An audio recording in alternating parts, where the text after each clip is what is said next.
Hey creative, what's up? It's your girl Jamila and welcome back to my laboratory. So today we're going to put my sublimation all over method to the test and sublimate this huge beach towel. Shout out to my homegirl Javia from Gifted Hands by Javia for the project inspiration. And of course, everything I use will be linked in the description box below this video. And if you like this video, you learned something new, please give it a thumbs up, share it with your friends, and make sure that bell notification's on so you don't miss any of my upcoming craft tutorials. This dinosaur digital paper from Creative Fabrica, and of course I'll have the link for you down in the description box.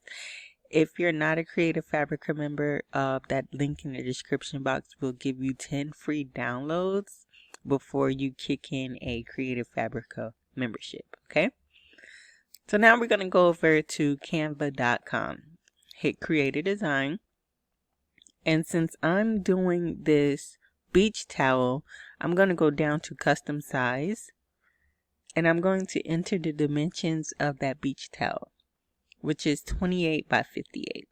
So once you're on your screen in canva.com, you're going to go ahead and take that file that you downloaded from Creative Fabrica, and you're just going to go ahead and upload it. Okay, so I just like to go ahead and drag and drop. So I just drag it over there and drop it, and it'll upload for me. Now what I'm going to do is just go ahead and grab this image, put it over here in the corner, and just kind of stretch it out a little bit. I'm going to go ahead and duplicate that and bring it down so that it covers the whole sheet, and I still have a little bit white down here, so I'm just going to go ahead and do the same thing.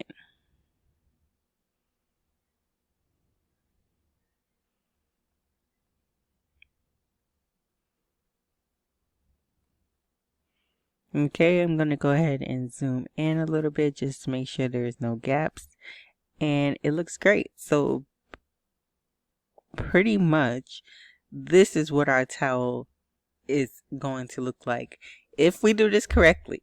Okay, fingers crossed. This is what we want our towel to look like, right? So now that we have that, we're not done yet. And these next couple steps vary depending on what kind of computer you have and how you have your printer set up, okay? So I'm going to show you how to split your images real quick.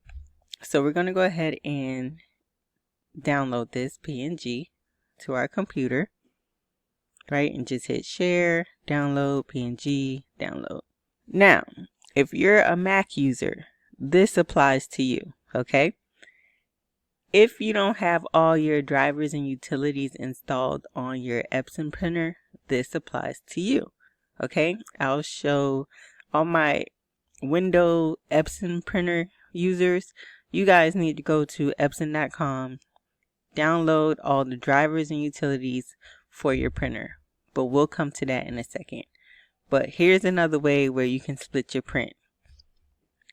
So what we're going to do, so we have this downloaded. Okay, so now I want you to go ahead over to pinetools.com, right? Pinetools.com.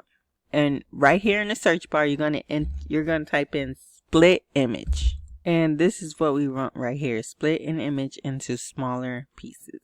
Now we're going to go ahead and upload that image that we just saved from Canva. So here's our image, and depending on how many pieces of paper you're using, is how you will split it. Okay, so basically you're going to do the grid. You want to split it vertically and horizontally, right?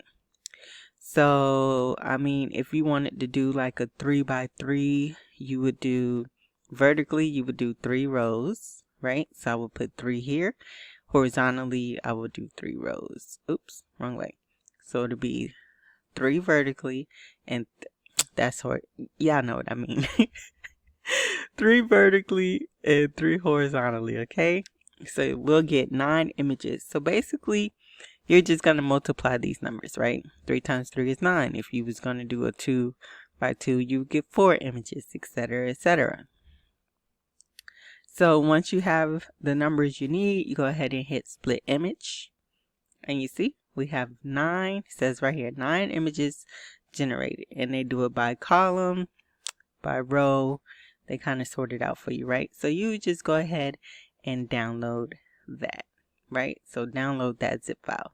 Now, we're not done, because if you do it this way, we still need to take an extra step. So once you have this file downloaded, go back into Canva, right? Go back to the home screen of Canva.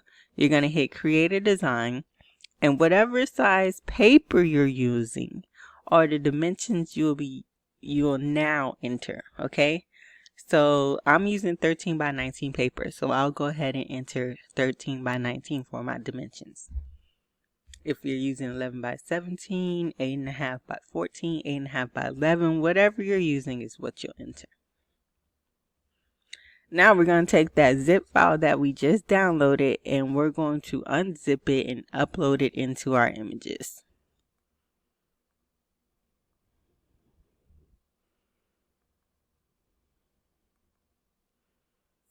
So you just take all of these. I'm only going to take 3. Drag and drop them. And this is why I love Canva, okay? So if you're new to Canva, want to try Canva, I will have a free 30-day trial link for you in the description box of this video, okay? So we have our images loaded. So what you're going to do is select your image, and you do not set images background, okay? We can't fill the page, because when you start printing it, things aren't going to align. So what you're going to do is I like to kind of put it in this corner over here, and I just stretch it out to the height of the paper, okay? Just to the height of the paper. And you see I'm getting, let me see, drag it down just a little bit, because it is a little, okay. I'm getting 9.3 by 19, okay? My paper height is 19 inches, so that is what I'm going to. So I'm going to go ahead and add another page. Which one did I just click? Hold on, let me go back up. That was, okay. So you'll do this until you have all of your designs. And how you upload the designs into Canva matters, okay? Because it just kind of helps you make this part easier. And when I'm stretching it out, I want to make sure my boxes all say the same thing. 9.3 by 2, 9.3, I said 9.3, y'all know what I mean. 9.3 by 19. Okay, and so just to kind of make sure you're doing everything correctly, you can hit this grid view. And you can see, so I'm going to row switch places that one. You see, if I put this over here like that, it lines up, right? If I put this over here like that, it lines up. That's why I say the way you upload the images into Canva matter, just because it just makes this step easier. So this will be my top row, right? These are my 3 images. Oops. These are my 3 images. They're all lined up in order. And I would go ahead and continue until I have everything all designed, okay? So that's for my Mac users, or sometimes if you need, because when you're splitting your prints, because I'm going to show you how to set your printer up to split your prints automatically for you. So if you're splitting your prints with your printer, the biggest you can do is 4x4. So that'll give me 12 images. If you need anything bigger than that, you'll go ahead and have to do the Pine Tools way. So this is a good way just to know regardless, okay? And of course, if you need to, go ahead and reverse your images while you're in here. You just select the image, go up here to the top toolbar, hit flip, then hit flip horizontally. But I'll also show you how to set your printer up to mirror it automatically for you, okay? So once you have everything you need, you just go ahead back up here to share, hit download, and you would save this as a PNG to your computer, and then you would go ahead and print. Now, let me show you how to do this project. If you already have you have to be using a Windows computer, and you need all your drivers and utilities installed for your printer, okay? And you can find those on the Epson website. So I'm going to show you how to have your printer automatically split your prints for you. And it's so much easier, I promise. Okay, let's go ahead and do that step. Okay, so you're going to go to your printer settings, right? You could go right here in this toolbar and type in printer, and then printer and scanners, and you'll want to hit system settings. So once you're here, go ahead and find your printer. I'm using my Workforce 7710. I'm going ahead and hit manage, printing preferences. And this is what the screen will look like as long as you have all your drivers and utilities installed, okay?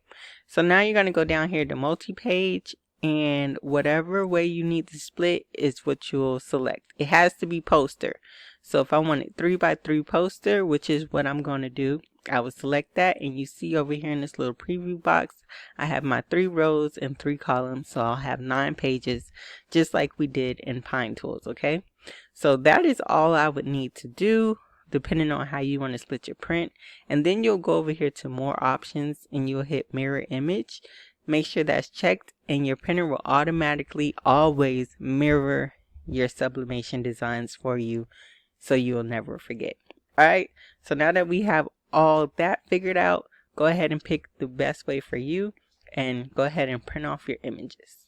Once everything is all printed out, I just like to go ahead and lay my prints down in order, just to get a good idea of what it'll look like once I put everything back together. And then I'll just go ahead and trim off this white border on my papers, but not all of them, because we will be using that as like a ledge to sit the other piece of the paper on. Hopefully that makes sense. So I do like to use like a little glue stick to help me piece my pieces back together. It just allows it to be repositionable. It's not permanent, okay? So it just really helps me just quickly put things together. And once I secure all my pieces together, then I do gently flip it over and actually apply heat tape to the back so I can really secure my image. Now for this towel that I got from Heat Transfer Warehouse, there's a rough side and there's a smooth side. And we'll be sublimating onto the smooth side, okay? But of course, before we start sublimating anything, we're going to go ahead and lint roll this really, really well. And then after I lint rolled it, I went ahead and took it over to my heat press and gave it a good pre-press all the way around. And now I'm just going to adhere the towel to my paper using some Elmer's temporary adhesive spray. I think any adhesive spray will work really, but this, I personally just prefer the Elmer's. Then I'm just going to go ahead and smooth everything down. And you want to be pretty light with the adhesive spray. I went a little bit heavy. I went a little bit overboard, okay? So y'all don't be as heavy-handed as me. You can spray the paper or you can spray the towel. Either way, you know, whatever works for you. Just smooth it out. Try and get all the wrinkles out nice and smooth as possible.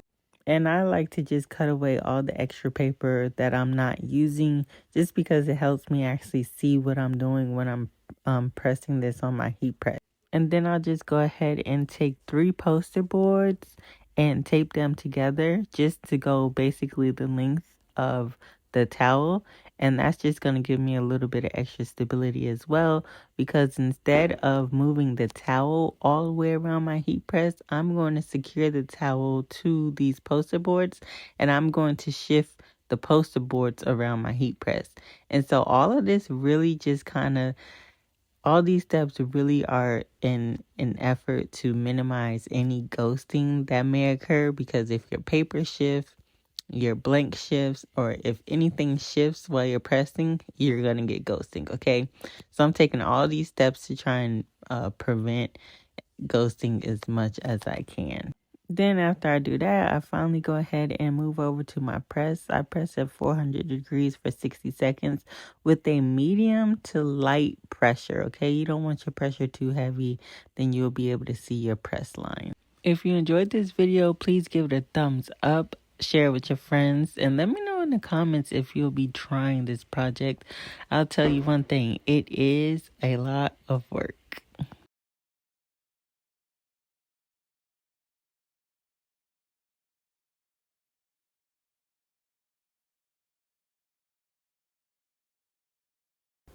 So here are the results, you guys. Not perfect. Yes, I know, a little bit disappointing, but still not bad either. So let's just go ahead and talk about what I did wrong so you guys don't make the same mistakes as me. So I missed a few spots while I was pressing because I didn't go around twice like I normally do. This is the result from being too heavy with the adhesive spray. And this part wasn't secure enough, so it folded onto itself, and then I tried to unfold it and straighten it out, and you see how that turned out. But all in all, I'm actually pretty happy with the results of this project, and I'm pretty sure as long as you don't have an excited bouncing toddler jumping around you while you create, your project will probably turn out better than mine. But as always, guys, thanks for watching. Don't forget to like, share, and subscribe. And until next time, I'll see you later.